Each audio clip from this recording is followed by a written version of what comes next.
की, इंडिया को सबसे ज़्यादा खतरा कौन से देश से? देखो सर, इंडिया को जो खतरा है सबसे ज़्यादा, अभी तो हमारा पड़ोसी देश ही चाइना है सर, जिससे हमारे को सबसे ज़्यादा दिक्कत है सर। डायरेक्ट तरीके से भी सबसे ज़्यादा दिक्कत हमारे को चाइना से ही है, क्योंकि चाइना कभी नहीं चाहेगा कि हम पावरफुल बने सर, क्योंकि पूरा का पूरा एशिया कंट्रोल चाइना ही चाहता है।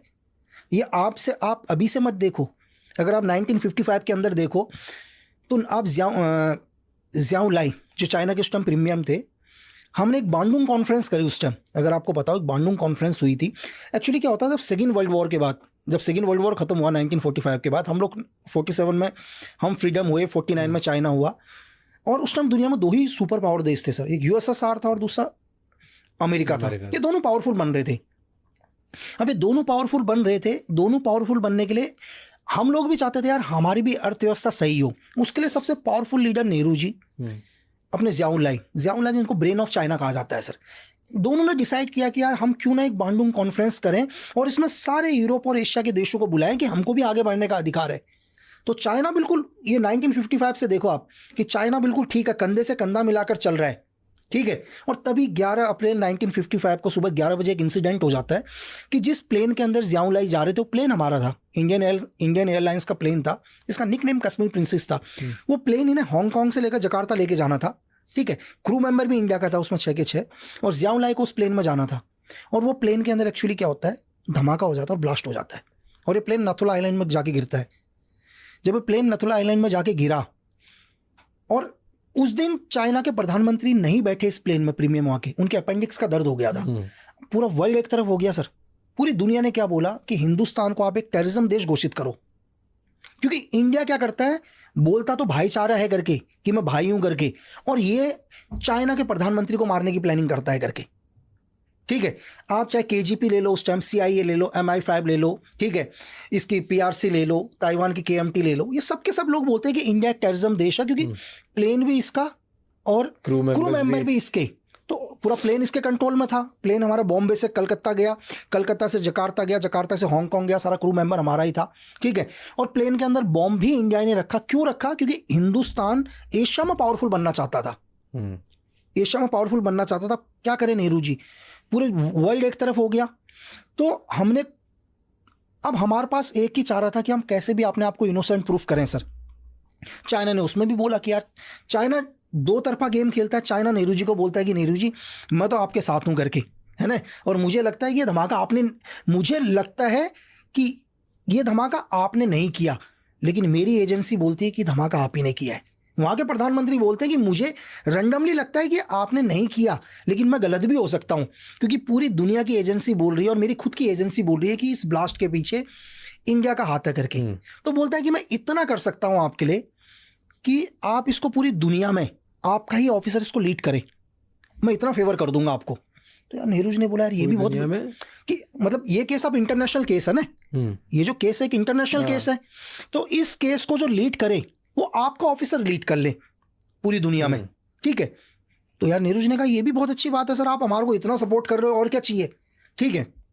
अब हमारे एक ऑफिसर रामेश्वर नाथ काव, जिन्होंने RN के खड़ी करी, जिन्होंने लास्ट में रॉ खड़ी करी थी सर, RNW खड़ी करी उन्होंने, वो जाते हैं जब उस केस का इन्वेस्टिगेशन करना शुरू करते हैं ना सर, जब थ्योरी निकलती है लास्ट में, तो थ्योरी में पता चलता है कि इस धमाके के पीछे ताइवान का हाथ था, अमेरिका ने डेटोनेटर दिया था, रशिया को पूरा पता था क्या हो रहा है करके, और खुद चाइना के प्रधानमंत्री को 6 घंटे पहले पता चल गया था कि प्लेन के अंदर बॉम्ब रखा हुआ है करके, लेकिन चाइना के प्रधानमंत्री ने बोला कि धमाका होने दो करके, ठीक है। मतलब इस धमाके को आप होने दो।